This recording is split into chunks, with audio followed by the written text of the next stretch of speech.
A few times in my life, I've known things really, really clearly, like in my bones. I've just known it 100%. And one of those times was Deb. And I just knew, I knew really, really early on that we were going to spend the rest of our lives together. She did not know it, let me be very clear. She took a lot of convincing, but let me give you an example of my relationship with Deb. So, Wolverine. Have we got any Wolverine fans here tonight? Yes? I hope you're not only Wolverine fans, because it could be a very long night for you, I'm just saying. Hey mate, welcome. Good to see you. Was that drinks? You know X-Men, right? Drinks? What have you got? That's awesome, isn't it? You just... Red, white, beer. A beer would be great. Thanks, man. Huh? Sure. Done. Just charge it to this guy down here in the baseball cap. Thanks, man. So, I know when I say Wolverine, right, most people think of this.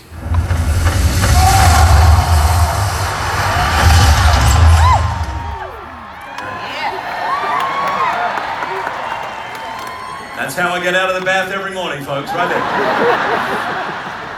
Look, it's easy to think of the 9 movies or the 17 years, but I want to take you back to the very beginning, to X-Men 1, 1999, 5 weeks into shooting, right? So, yeah.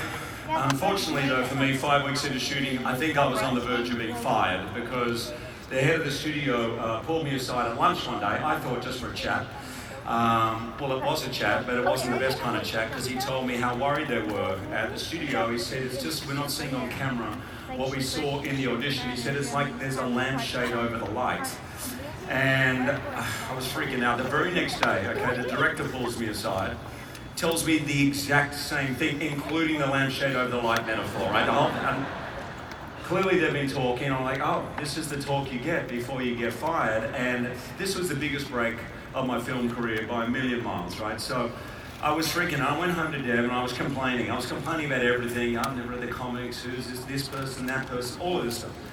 She listened to me very, very patiently for about an hour. And then she just looked at me and she said, babe, trust yourself. You're just worrying way too much about what everybody else is thinking. Focus on the character. Trust your instincts. You got this. And she was right. Of course she was right. But to me, that is love, right? Someone who believes in you even when you don't really believe in it. Oh, yeah, thanks, man. Appreciate it. Thanks very much. I don't even know you, but thanks. Tip him really, really well, will you? Hang on one sec. Look at this, during the vamp. Your timing wasn't great there, mate, I'm just saying.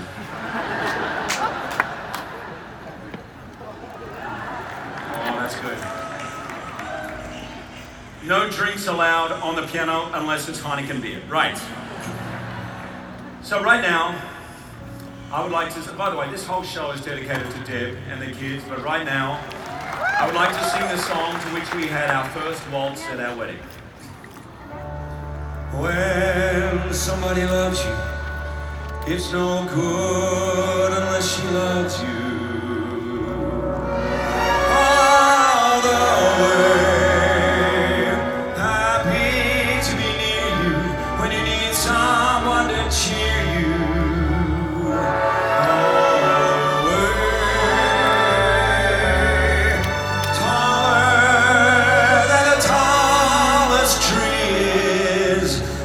How it's gotta feel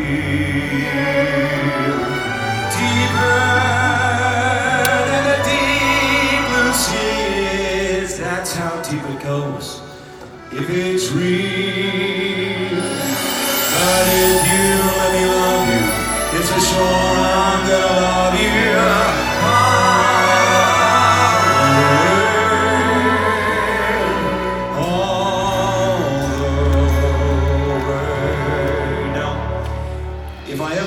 To describe Deb to someone who's never met her, I always love to tell the story of us at the Peninsula Hotel in Beverly Hills here in LA.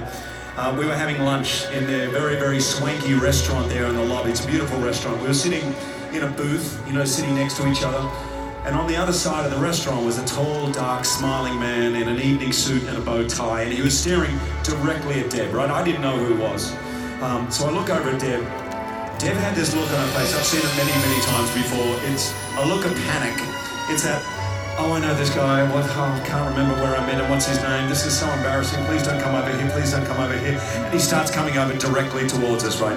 And just as he goes to reach out his hand, Deb can't take it any longer. So she just leaps up out of the booth and gives him this massive hug, right? Darling, how are you? How's the family? It's been so long. We've missed you. There's a really, really awkward silence as they part because the guy just kept reaching his hand towards the table to pick up the plates because he was the busboy. That's my baby. When somebody needs you, it's no good unless she needs you.